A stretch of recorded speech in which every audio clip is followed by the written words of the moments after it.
If you know what you want, you can have it.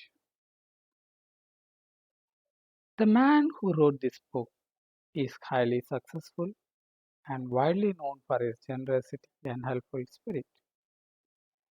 He gives full credit for all that he has accomplished in mastering circumstances, accumulating wealth, and winning friends to the silent working out of the simple, powerful truth which he tells of in his work.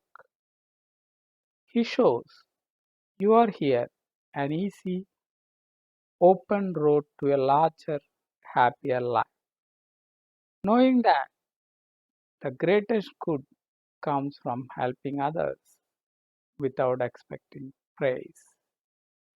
The author of this work has requested that his name be omitted. What is the real secret of obtaining desirable possessions? Are some people born under a lucky star or other charm which enables them to have all that which seems so desirable? And if not, what is the cause of the difference in conditions under which man live? Many years ago, feeling that there must be a logical answer to this question, I decided to find out, if possible, what it was. I found the answer to my own satisfaction, and for years have given the information to others who have used it successfully. From a scientific, psychological, or theological viewpoint, some of the following statements may be interpreted as incorrect, but nevertheless, the plan has brought the results desired to those who have followed the simple instructions, and it's my sincere belief that I am now presenting it in a way which will bring happiness and possessions to many more.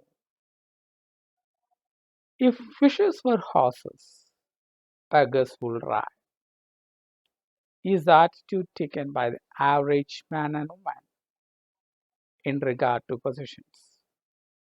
They are not aware of a power so near that it is overlooked, so simple in operation that it is difficult to conceive, and so sure in results that it is not made use of consciously or recognized as the cause of failure or success. Key.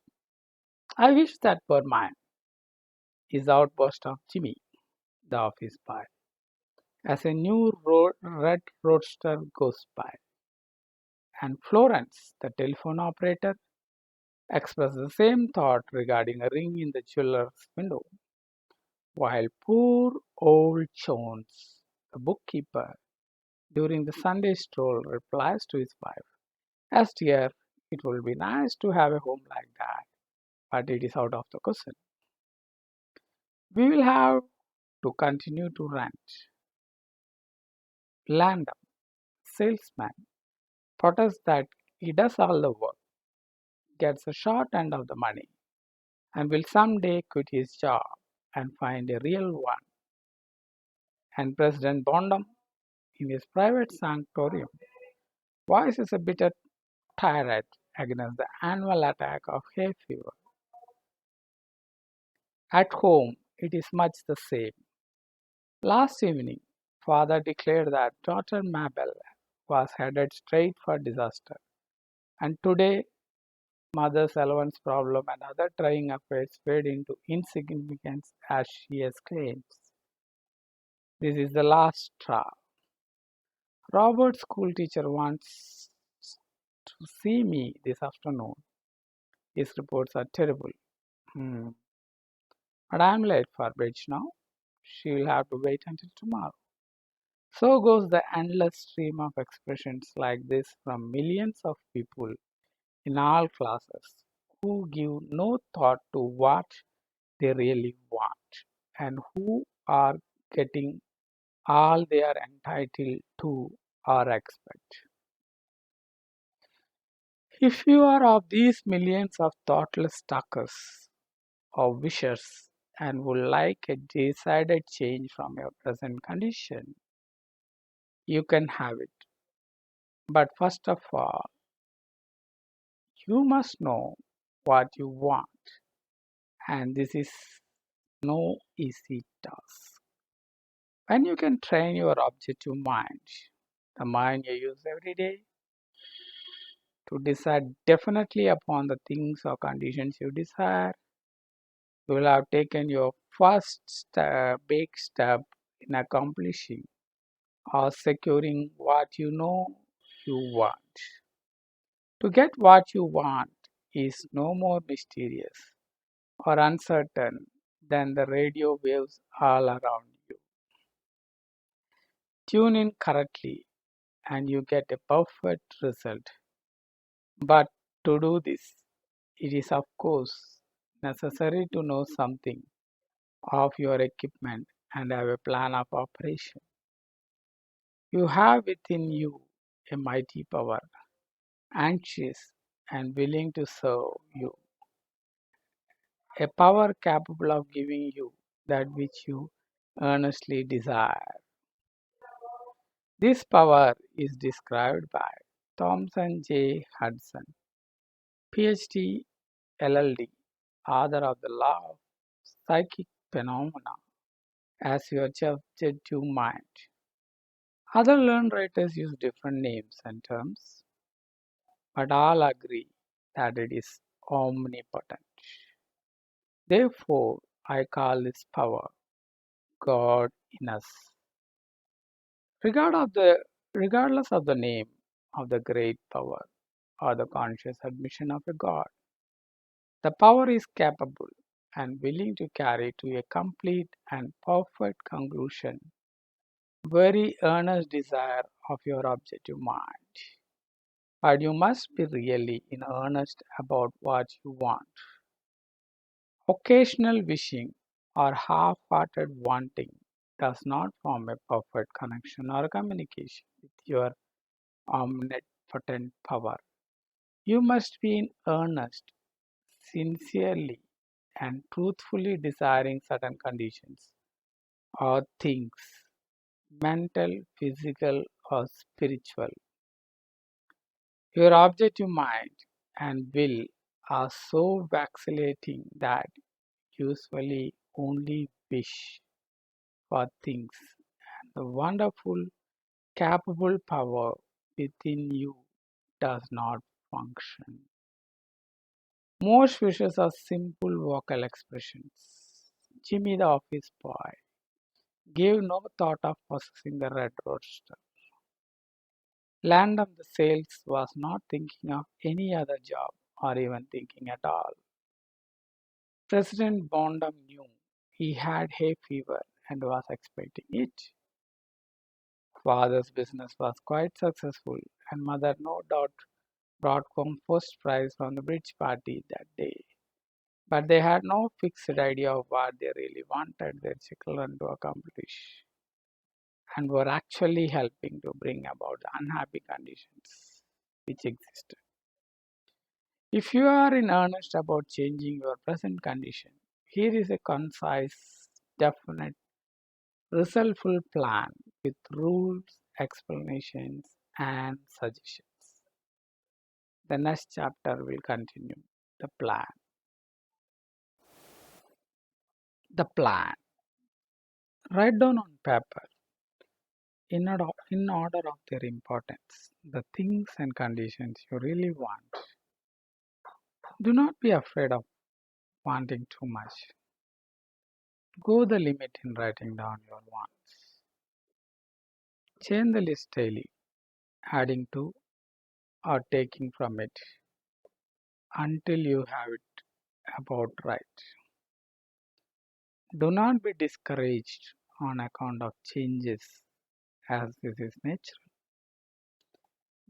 There will always be changes and additions with accomplishments and increasing desire.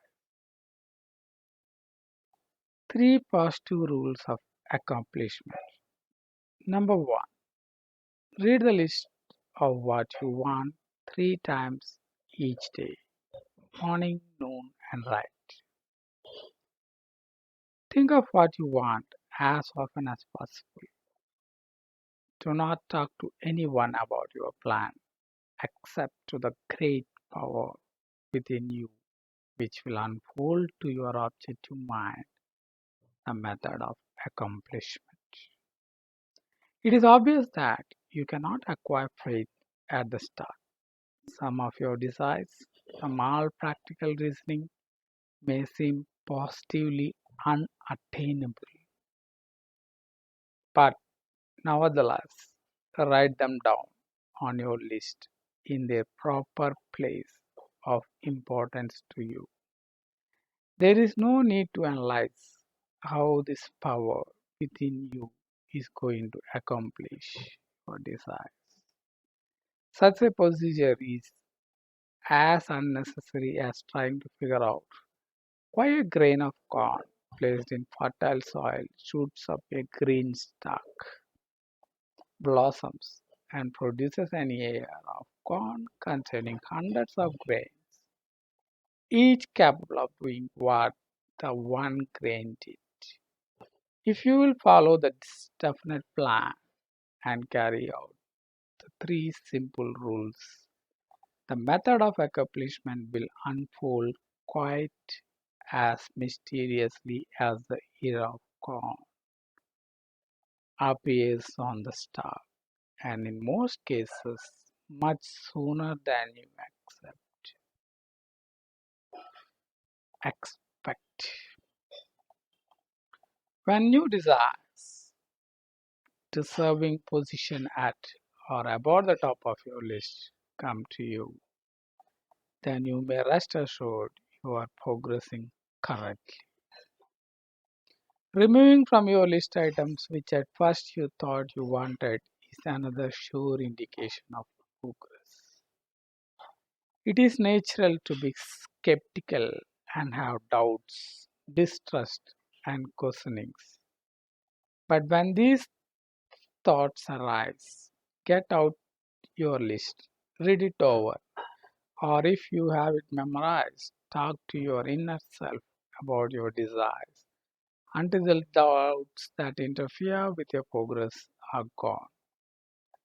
Remember, nothing can prevent your having that which you earnestly desire. Others have these things, why not you? The omnipotent power within you does not enter into any controversial argument. It is waiting and willing to serve when you are ready. But your objective mind is so susceptible to suggestion that it is almost impossible to make any satisfactory progress when surrounded by skeptics. Therefore, choose your friends carefully and associate with people who now have some of the things you really want, but do not discuss your method of accomplishment with them. Put down on your list of wants such material things as money, home, automobile, or whatever it may be. But do not stop there. Be more definite. If you want an automobile, decide what kind, style, price, color, and all other details, including when you want. If you want a home, plan the structure, grounds, and furnishings. Decide on location and cost. If you want money, write down the amount. If you want to break a record in your business, put it down. It may be a sales record.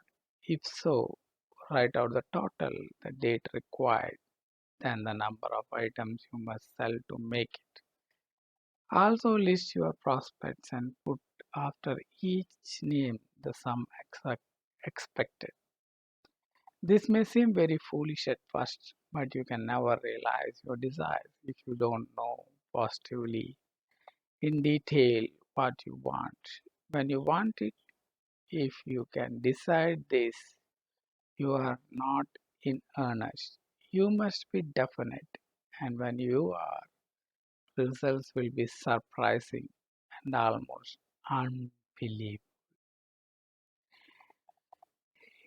A natural and ancient enemy will no doubt appear when you get your first taste of accomplishment.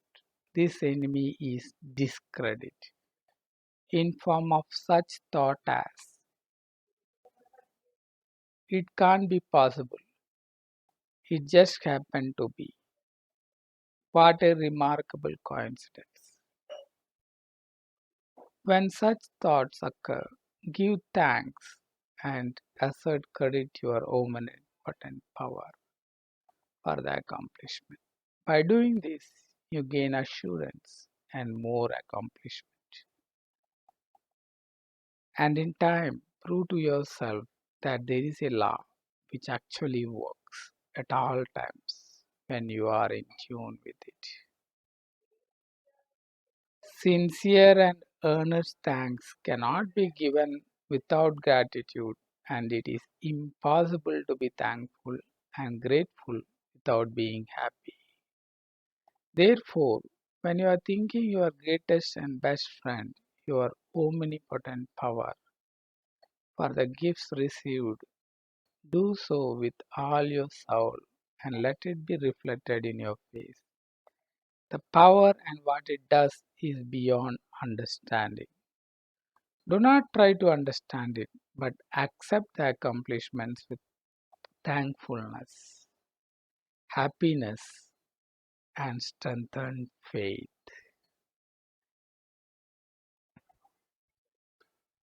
Caution. It is possible to want and obtain that which will make you miserable, that which will wreck the happiness of others, that which will cause sickness and death, that which will rob you eternal life. You can have what you want, but you must take all that goes with it. So, in planning your wants, plan that which you are sure will give to you and your fellow man the greatest good here on earth, thus paving the way to the future hope beyond the pale of human understanding. This method of securing what you want applies to everything you are capable of desiring, and the scope being so great, it is suggested that your first list consists of only those things with which you are quite familiar, such as an amount of money or accomplishment, or the possession of material things. Such desires as these are more easily and quickly obtained than the discontinuance of fixed habits, the welfare of others, and the healing of mental or body ills. Accomplish the lesser things first, then take the next step. And when that is accomplished, you will seek the higher and really important objectives in life. But long before you reach the stage of your progress, many worthwhile desires will find their place on your list. One will be to help others as you have been helped. Great is the reward to those who help and give without thought of self, as it is impossible to be unselfish without gain. In conclusion, a, shi- a short while ago, Dr. Emil Cow came to this country and showed thousands of people how to heal themselves. Thousands of others spoofed at the idea, refused his assistance, and are today where they were before his visit. So, with the statements and plan presented to you now, You can reject or accept. You can remain as you are or have anything you want. The choice is yours, but God grant that you may find in this short volume the inspiration to choose a right. Follow the plan and thereby obtain, as so many others have, all things, whatever they may be, that you desire.